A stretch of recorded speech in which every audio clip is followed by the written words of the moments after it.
자요 오감 예 오감 예 to Bethlehem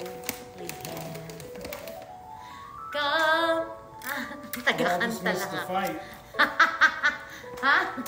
They all just missed the fight. Ay, gift wrapping challenge. I-challenge si Johnny pero siya lang ang nag-wrap. Ako, taga-kanta. Charot.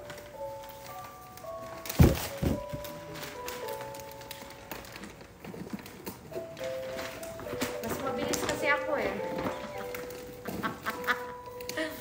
Mas mabilis ako mag-wrap.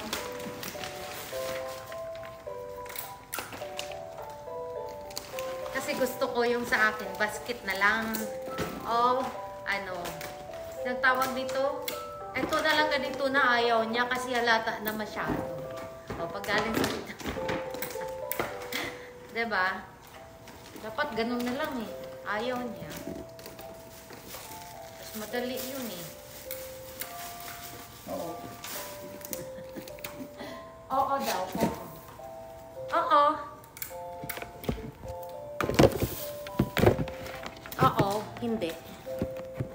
Oo, hindi. Oo, hindi.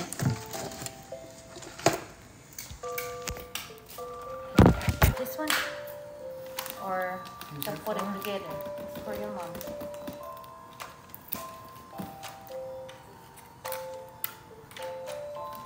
Paramihan dito ng regalo. Paramihan sila ng regalo. Ganon dito.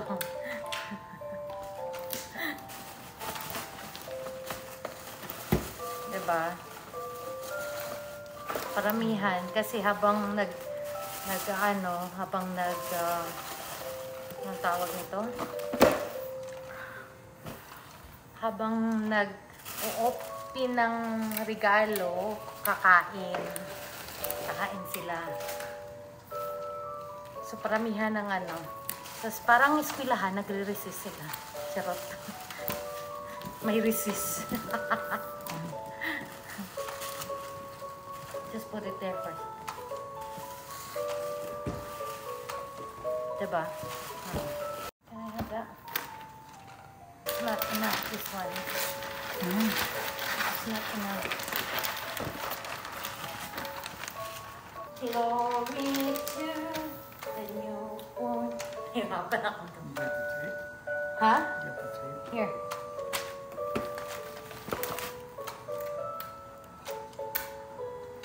Hirapan ako doon. Kasi napuntahan na paan.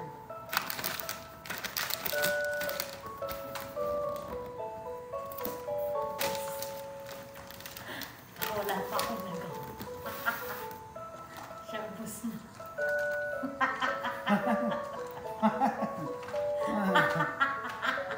Why are you laughing at me? I'm not very good at this. Diba?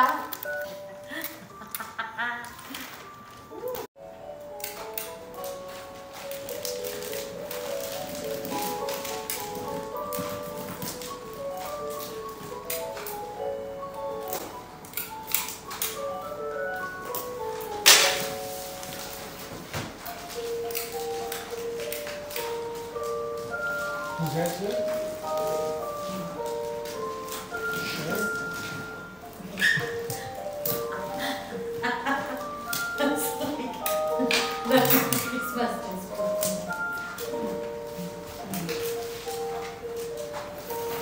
you know what's that for? Here, you can find it.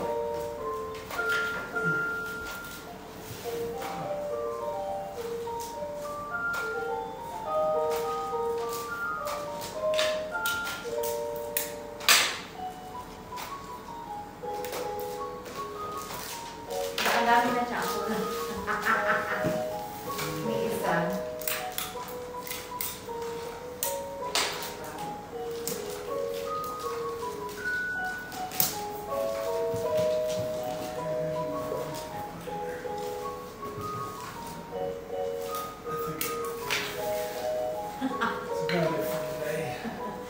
Magbe-break na ako, hindi pa.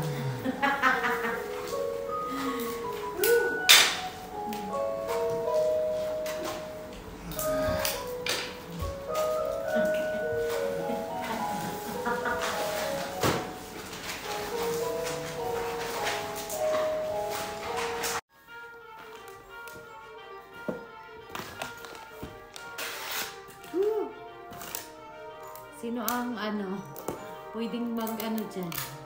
Mag-apply taga-balo.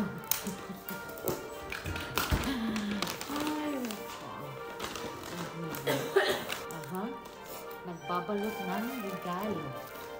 Okay.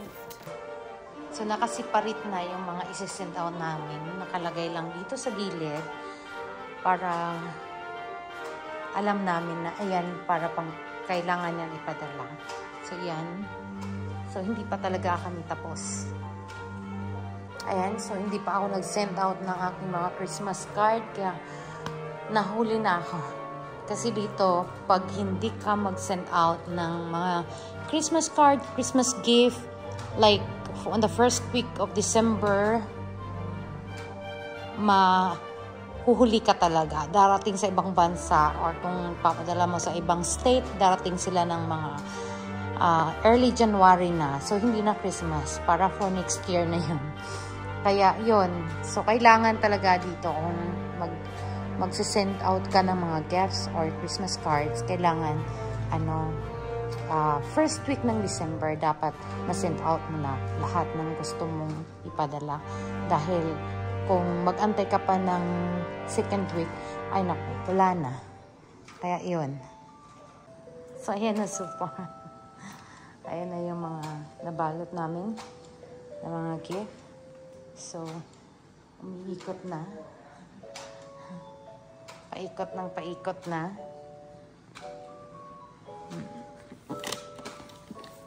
Hindi pa namin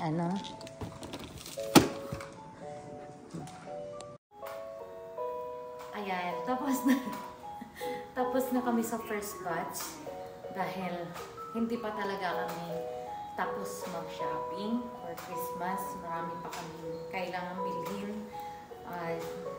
Medyo late na dahil nasa kaligitnaan na tayo ng December at next week may travel pa tayo. So, kailangan namin matapos ito within this week. Ayan. So, ilang mahirap. Mahirap ang Christmas. Kaya ako naman gustong-gusto ko. Sa akin naman kasi kahit isang regalo lang pa. Pero yung talagang todo. Pero kasi tradition nila yon na tradition nila is pag Christmas talagang parang padamihan ng regalo, no? So yun, at saka kung ano-ano lang na hindi naman yung mamahalin talaga, kung ano lang yung binabalot nila, or minsan tatanungin ka kung ano mga pangangailangan mo, no? Kailangan mo shampoo, blouse, dress, shoes, or socks, or anything na gusto mo pa, bango, basta mga ganyan na mga needs mo. Yun yung nila, yun yung mga hinihingi nila, yung may lista ka kung ano. So, nasa kanila kung ano ang bibilihin nila para sa'yo.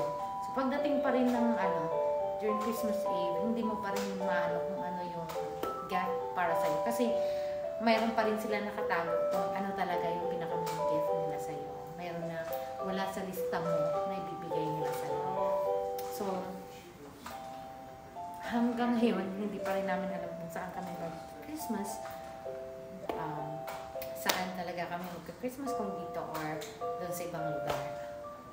Ayan. Wala lang, yun lang, pinakita ko lang kung paano kami paano namin sineselebrate ang Christmas, kung paano nila sineselebrate, kung ano ang kultura nila, kung paano sila, yung tradisyon nila, kung ano ang tradisyon nila every Christmas. So, ito po yung kanilang tradisyon sa regalo. No? Kaya masaya pa rin sa atin.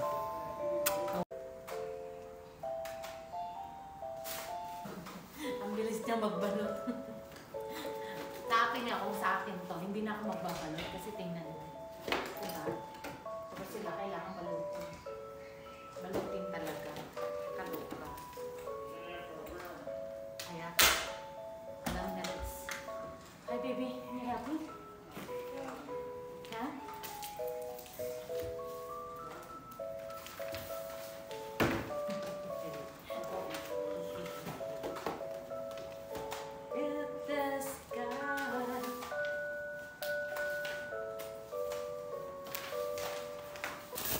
Pwede ba mag-challenge tayo nito? Ano yung pinakamadali ba? Ako, bagal ko. Oh my gosh. Ganun ba kayo mabagal din? Tada!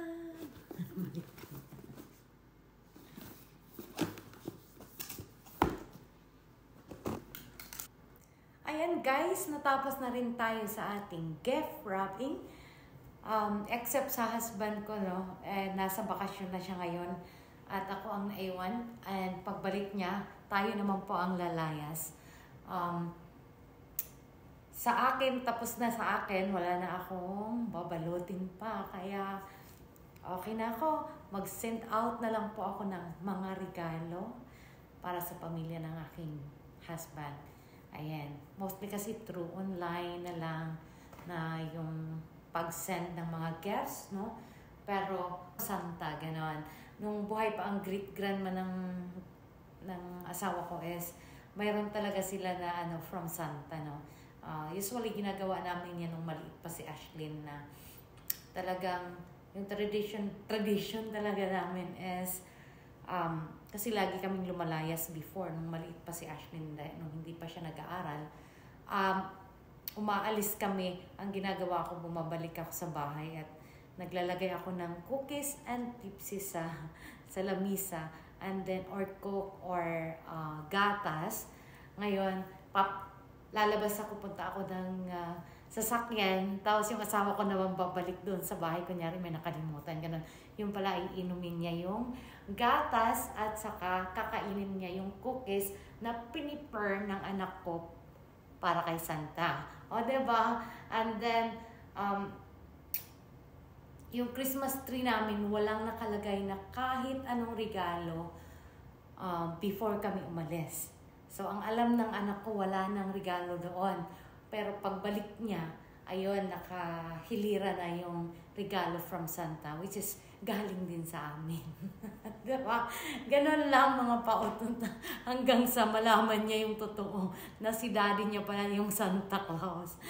Ayan guys, maraming salamat po sa inyong lahat. Ito po ang ating konting tradisyon sa ating Christmas every year sa family ni Marisa USA. Ayan. Maraming salamat sa inyong suporta. God bless everyone. See you in my next vlog. Bye! So, ayan na. Ayan na po yung pang-send out na gifts para sa family ng asawa ko. O, diba? Basta tapos na ako. Charot. Ayan! Ito po yung mga binalot ko today at yung binalot namin ng asawa ko the other day. Diba? Ayan na siya.